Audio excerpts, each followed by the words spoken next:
Not because the people don't trust you, they don't trust the position, they don't trust history, they don't trust what they've been socialized to not trust, because the big man is supposed to, keep their thumbs on the little people. I say get that teachable spirit. And then once start bridging the gap and connecting with the people even greater.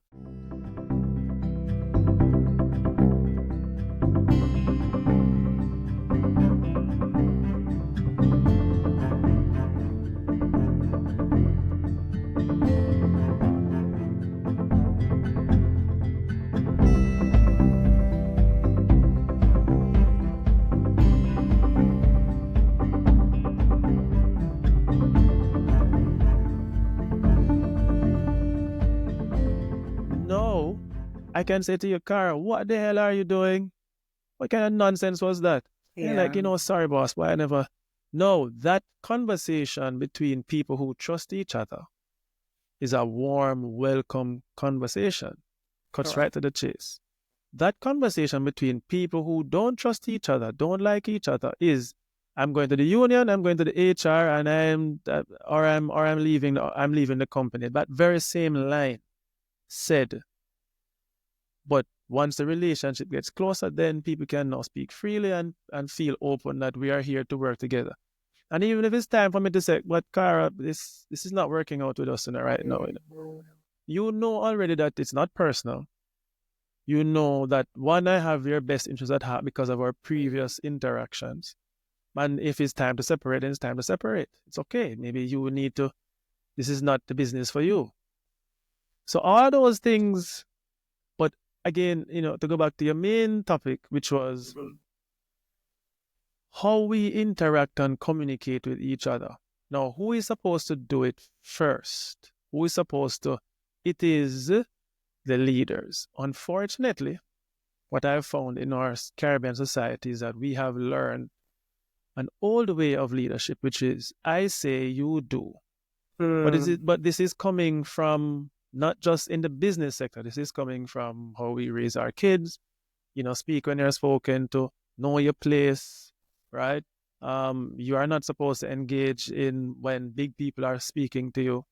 So when that translates now into the working world, how do you change these biases? Because I'm socialized to behave that way.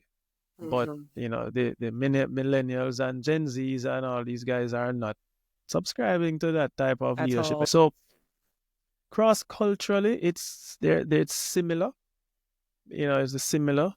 Some countries react differently. I would say just be careful of the biases now against each country. So, do Barbadians like Jamaicans? They like Jamaican music, but do they like Jamaicans? Okay. Do Barbadians like Guyanese, or do Trinis like Bahamians or Burmese? Like, there's a whole other subculture of just generally who do we like. So knowing these biases beforehand now let you know, okay, listen, I know like Jamaicans, but so I would then, okay, let me give you 2 examples. If I'm going into a territory that I know is biased against Jamaicans, first thing I go and do is say, so if I'm going to the Bahamas, the first thing I'm going to do is to say, please, can you guys get me a conch salad? Or where can I get the best conch salad? I can't wait. I don't really like conch that much, But they're like, wait a minute. But that's like our national dish. This is what we love more than anything else. And people are like, huh? No, it diffuses them right away. No, again, if I'm going to Puerto Rico, I'm not going there to speak, and I don't try to speak English. I speak broken Spanish. And they're like, but he's willing to try to speak our language. We don't care how bad you sound, and or you just don't, if you tell me know about, or you try and Google Translate and it's just all foolish. I'm saying, but okay, so he's trying to be us. Okay, then if I go to Barbados, I'm going to say, okay, well, where can I get some cocoa and flying fish? Maybe not flying fish as much anymore, right? Right? If I go to Trinidad and say, guys, listen, how can I get the jumping carnival next year? Right? Cool. All right. I'm just like, I really want some jerk chicken. I don't want, like, we're going out. Please don't take me to no fancy restaurant. I want some jerk chicken, right? And some curry goat. All right, cool. So again, I'm just giving you some things that it diffuses the people right away from the bias of saying, Definitely.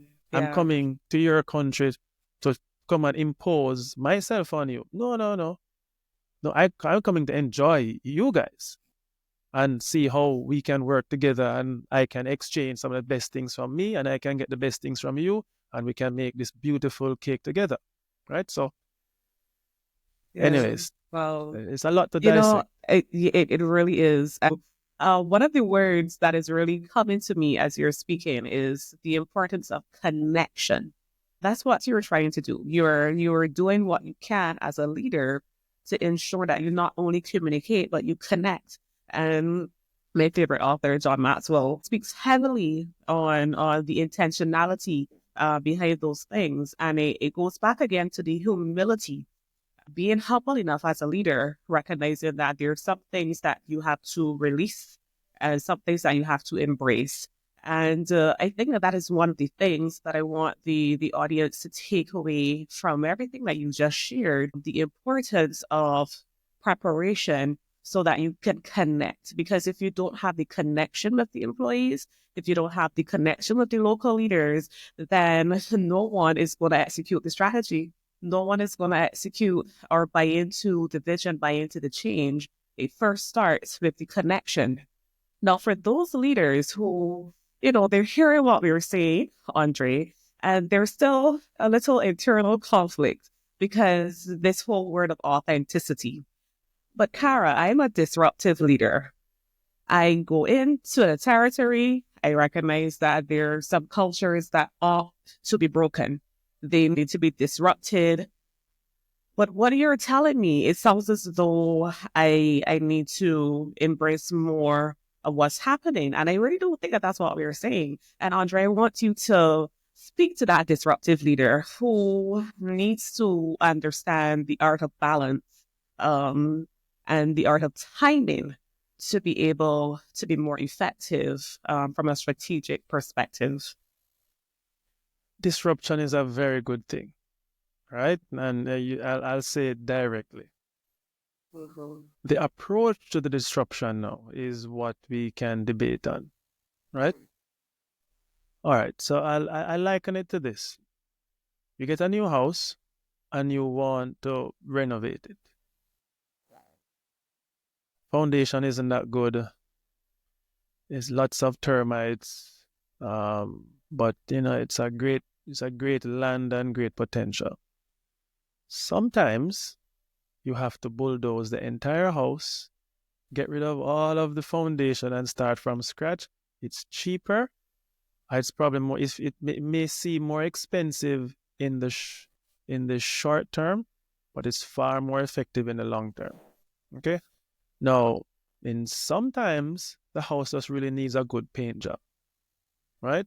Just needs some love and some TLC, and it's great. Which one is it is based on your assessment of where this culture is or where this process is. Um, so yes, there's some cultures in some organizations. Let me tell you, you have to get rid of it, right? And I've found where, e- especially where there are negative elements in an environment, is this: you don't heal the body by sometimes trying to cure the cancer. You cut the cancer out and then heal the body, right? There's some that you say, okay, this is a cancerous cell or something, I can reduce it with treatment. Let me reduce it with treatment. But am I now letting the rest of the body suffer because of it, right? So again, how big is the cancer? How effective is it? Um, because one thing I've seen, is that we, the leaders, the general managers, the CEOs, believe in even our own organizations that we are the boss. No, no, no. The person who at the cooler after the meeting who says, don't listen to him, it's all bullshit. And the people listen to that person. They are the real boss, No. Is that person doing good or is that person doing bad? It's your job to go and find that person. And your job now is to go and convert that person.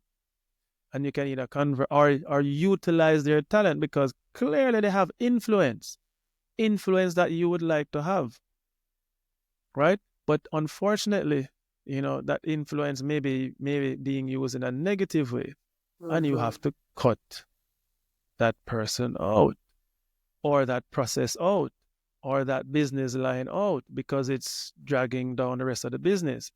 But that is not why leaders are hired to find what is the real root cause of a problem. Because sometimes the business is okay, but you just have mold, right? And if you understand mold in a house, you can't see it. Sometimes you can't smell it, and then everybody is sick. Yeah. So you need a proper deep cleaning and treatment before you can move forward, right? So being disruptive, of course. But what are you disrupting? Correct. Right? And sometimes you may be trying to disrupt the individual who's the loudest. No, well, maybe you need to listen to that person because they may have the actual value with the information, but because they don't say it right, or they come across disrespectful to you, and you're like, how are you speaking to me as this? Or how are you behaving like this? Okay, is it passion for the business?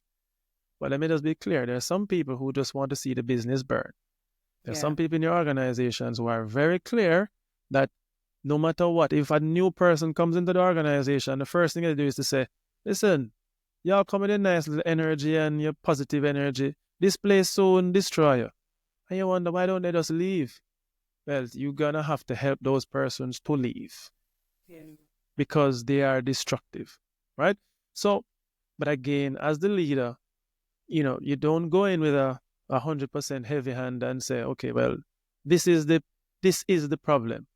You get the different multiple feedback and get the feedback from everybody. Best person to talk to sometimes, is go and speak to the security at the gate, go and speak to the janitor, go and speak to the office attendant, go and speak to the people who give the persons coffee and tea. Then you understand really how they feel about the business. And if they feel positive about the business, I guarantee that business is a successful one. If they don't feel good, and again, their interactions are not just with the boss, and they're with all levels of staff, and they can feel the negative energy. Then when you can find the root cause now, then you start to be disruptive, right?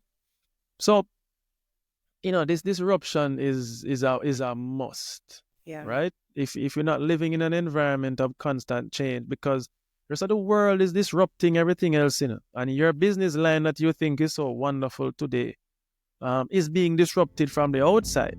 So if you are not now that way structured as a leader to be even disrupting yourself, even in a good, well-functioning company that is doing well, if you don't have the mindset that, okay, I know we're doing well today, but will we be doing well a year from now, 2 years from now, 5 years from now? So you already start to disrupt yourself. So there are multiple ways that why leaders now can't just be focused on what I'm seeing in front of me, right? I have to see what's behind the scenes and what's definitely to come. So, correct. Again, lots to unpack. Lots to unpack. Started to anticipate the needs of the organization for the future as well.